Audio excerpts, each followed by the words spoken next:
Audio Jungle.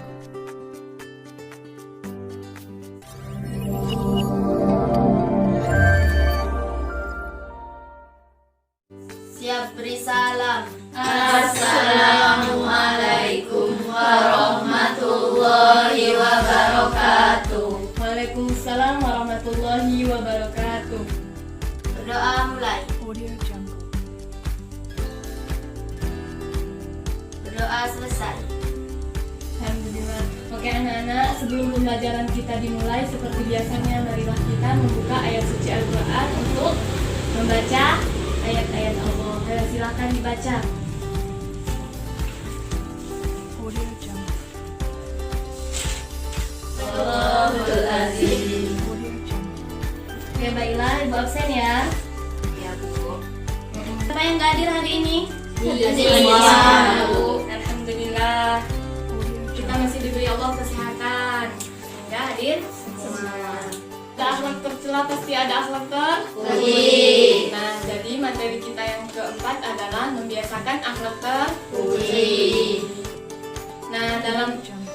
membiasakan akhlak terpuji ini ada 5 subbab. Pertama tentang akhlak berpakaian, yang kedua akhlak berhias, yang ketiga akhlak perjalanan, yang keempat akhlak bertamu, dan yang kelima akhlak menerima tamu.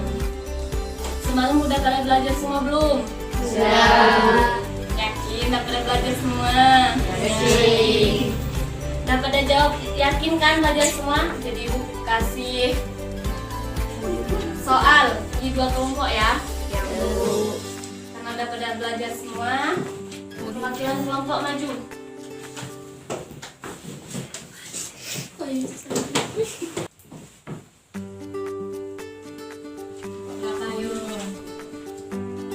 Kelompok 1. Satu, untuk kelompok 1. Kelompok 2. Audio Jungle.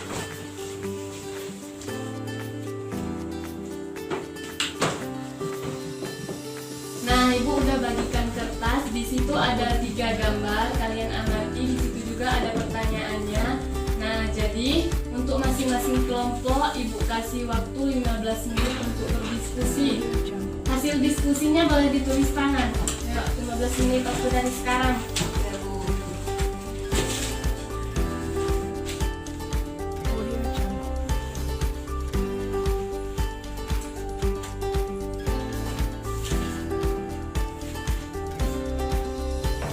Ibu kira waktunya udah cukup 15 menit. Nah, jadi sekarang masing-masing kelompok, perwakilan ataupun bisa semuanya menjelaskan dari ketiga gambar tersebut. Ayo jelaskan kelompok 1 terlebih dahulu. Saya perwakilan dari kelompok 1 akan menjelaskan pengertian dari ketiga gambar tersebut, yaitu 1. Berikan penjelasan tentang akhlak berpakaian dari gambar tersebut. Pada gambar ke-1 terdapat perbedaan antara pasangan yang memakai pakaian sesuai syariat ajaran agama Islam dan pakaian pasangan seorang tanpa syariat ajaran agama Islam. Sedangkan pakaian itu sendiri merupakan busana pokok yang digunakan untuk menutupi bagian-bagian tubuh yang berfungsi untuk satu penutup aurat, kedua sebagai perhiasan, sedangkan yang ketiga adalah untuk melindungi dari bencana, yang keempat adalah sebagai petunjuk identitas. Pada gambar tersebut juga seorang wanita tidak menunjukkan batas aurat perempuan yang harus ditutup menurut ajaran Islam, sedangkan batas aurat perempuan adalah ditutup seluruh bagian badan kecuali telapak tangan dan wajah.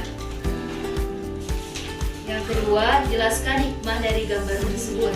Pada gambar kedua adalah gambar seorang wanita yang berlebih-lebihan dalam berhias, salah satunya berhias make up. Jika boleh saja bermake up, tetapi jangan berlebih-lebihan. Sanggul atau cepol-cepol itu jangan terlalu tinggi, sebaiknya direndahkan karena itu tidak diperbolehkan. Berhias dapat menunjukkan kepribadian kita tanpa meninggalkan syariat Islam. Berhias memberikan pengaruh positif dan berbagai aspek kehidupan karena berhias diniat untuk beribadah. Namun sebaliknya, apabila berhias hanya untuk menarik perhatian orang lain, untuk tergoda dan memuji-muji kita agar kita senang sendiri, maka itu menjadi alat yang maksiat dan haram hukumnya. Lupa akan Allah dan hanya ingin dijadikan alat berpuas diri kita, maka ini bukan, itu adalah haram. Yang ketiga, bagaimana tanggapan Anda tentang gambar tersebut? Pada gambar ketiga adalah gambar etika bertamu. Bertamu adalah berkunjung ke rumah orang lain dalam rangka mempererat silaturahmi, baik dengan tetangga, sanak, keluarga maupun teman. Sejauh merupakan perintah agama Islam agar senantiasa membina kasih sayang.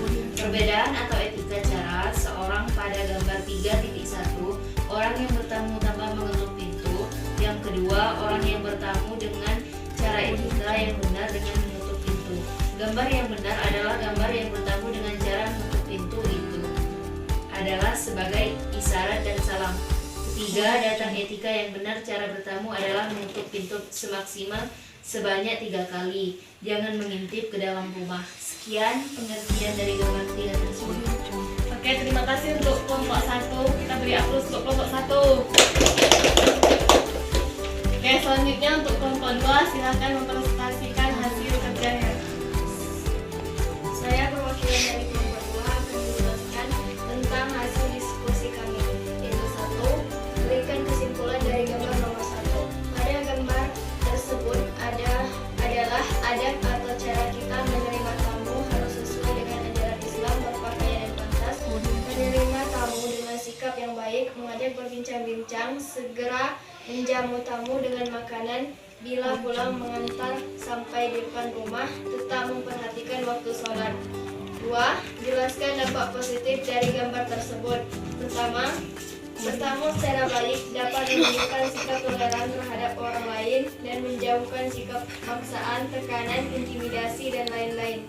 Islam tidak mengenalkan tindakan kekerasan. Kedua, karena itu dengan bertamu ataupun bertandang, seorang akan memudahkan persamaan atau kesesuaian sehingga akan berjalin persahabatan dan kerjasama dalam menjalani kehidupan. Ketiga, jelaskan hikmah dari safar atau perjalanan. Hikmah dari perjalanan atau safar adalah 1. Safar dapat menghibur diri dari kesedihan. 2. Safar menjadi sarana bagi seseorang untuk memperoleh tambahan pengalaman. 3. Safar dapat menghantarkan seseorang untuk memperoleh pengalaman dan ilmu pengetahuan. Sekian presentasi dari kami. Oke, terima kasih untuk kelompok 2. Kita beri aplaus. Wah, hasil presentasinya bagus-bagus ya. Udah pernah belajar bener ini berarti.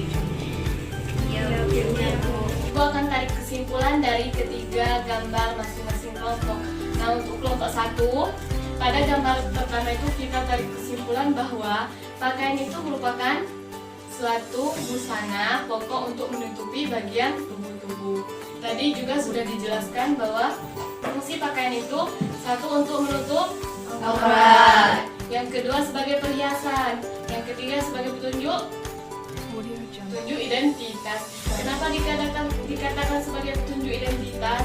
Karena seorang muslim wajib memakai jilbab. Jadi jilbab itu suatu petunjuk identitas bahwa seorang itu adalah orang muslim. Ketiga, melindungi diri dari bahaya. Yang dimaksud melindungi diri dari bahaya, melindungi diri kita dari salah satunya jelalatan para hidung belang. Nah, untuk wanita harus memakai jilbab. Nah, busana muslim ini mempunyai kriteria. 1. Tidak jarang dan tidak ketat.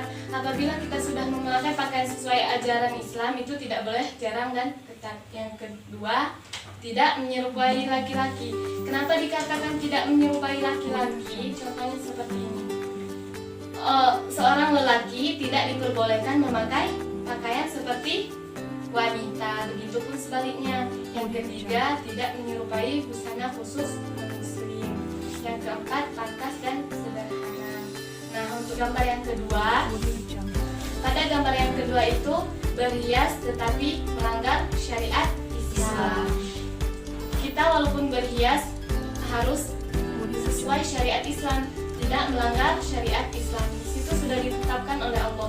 Pertama, kita berhias, kita berpakaian niat yang lurus. Kedua, contohnya menggunakan bahan-bahan yang dilarang agama. Jadi kita itu tidak boleh menggunakan bahan-bahan yang dilarang agama. Contohnya kaum laki-laki tidak diperbolehkan memakai emas dan sutra. Nah, haram hukumnya seorang lelaki memakai emas dan sutra.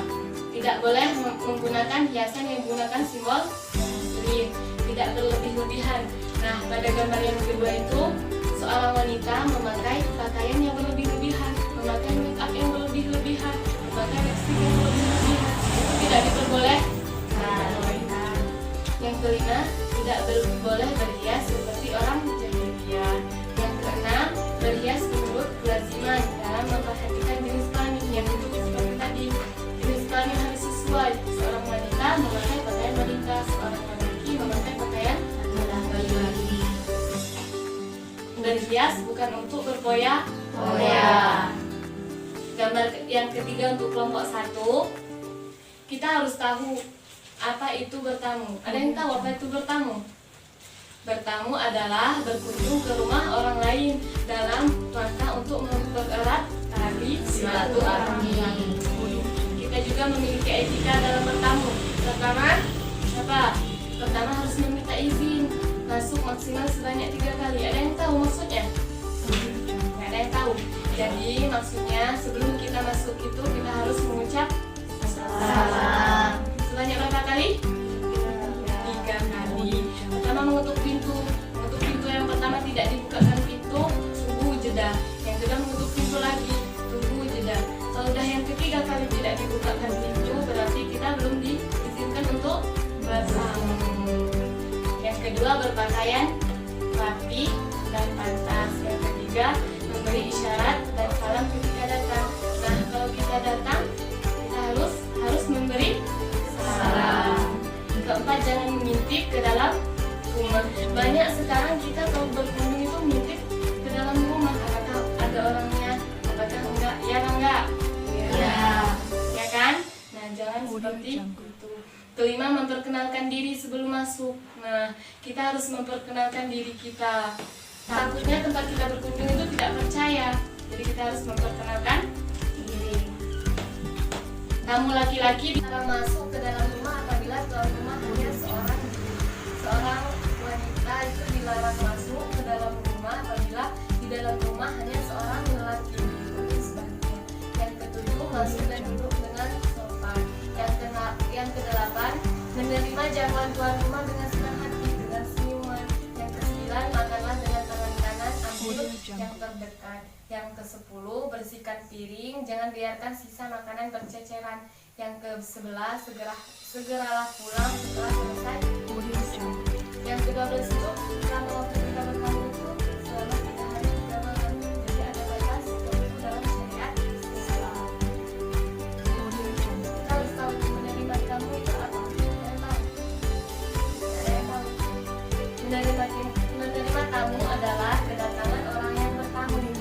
Diriwayatkan dalam hadis riwayat Bukhari dan Muslim, barang siapa yang beriman kepada Allah dan hari akhir hendaklah memuliakan tamu. Kita kalau kedatangan tamu harus memuliakan tamunya. Perjalanan adalah yakni berjalan atau berpergian dari suatu tempat menuju tempat yang lain. Nah, hikmah dari perjalanan itu satu, menghibur diri dari kesedihan, dapat menghibur kita dari kesedihan. Yang kedua itu menjadi sarana bagi seseorang untuk memperoleh tambahan pengalaman. Jadi dengan kita berpergian mencari ilmu itu mendapat pengalaman, dapat juga mengenalkan adab kesopanan, dan kita juga bisa berkembang di dalam masyarakat, bisa berkomunikasi dengan masyarakat. Dan kelima, perjalanan akan dapat menambah wawasan dan melakukan hal yang baik dan mulia. Kira sekian materi kita hari ini tentang membiasakan akhlak terpujilah. Ibu punya dompet. Ada yang mau ini? Mau semua. Tapi harus ada syaratnya. Ibu harus kasih pertanyaan yang bisa jawab. Kalau gerakan kelompok itu kasih iya. Ada yang penasaran akan pertanyaannya? Penasaran nggak? Penasaran. Nah, ayo perwakilan dari kelompok jelaskan kesimpulan dari materi kita hari ini. Ada yang tahu? Saya Bu. Audio Jungle. Kok cuma satu, nggak ada yang lainnya? Yang lainnya pada nggak tahu ya? Untuk semuanya nggak apa-apa. Kita belajar. Audio Jungle. Berarti cuma kelompok satu ya yang bisa menjawab. Kelompok satu jelaskan. Saya perwakilan dari kelompok 1 akan menyampaikan kesimpulan dari materi membiasakan akhlak terpuji. 1. Berpakaian hendaknya sesuai dengan aturan syariat dan adat kebiasaan setempat. Niatkanlah untuk menuntut aurat, mensyukuri nikmat Allah dan menghargai orang lain serta menjaga harga diri atau niat-niat yang baik lainnya agar menilai ibadah. 2. Menjaga penampilan diri dengan baik, menghiasi diri sesuai aturan syariat, terutama hiasi diri dengan akhlak karimah. Demikianlah kecantikan diri dari dalam diri, bukan pada atribut yang menempel pada badan. Ketiga, melakukan perjalanan yang bermanfaat bagi pengembangan diri, pengalaman dan wawasan, dilakukan dengan tata krama yang baik. 4. Rajin bersilaturahim. Ketika bertamu, menjaga hak orang yang didatangi, menggunakan tata krama bertamu dengan sempurna. Dan yang kelima, senang menerima tamu, menampakkan rasa senang tersebut dengan menjamu tamu, menghormati dan memuliakan semaksimal mungkin. Sekian perwakilan dari kelompok 1. Ya, plus untuk teman kita semua. Terima kasih untuk saudara Reni. Berhubung ini yang menang dan yang bisa menjawab kelompok 1. Jadi hadiahnya untuk kelompok 1 ya. Ini Reni ambil. Audio Jungle. Terima kasih Bu.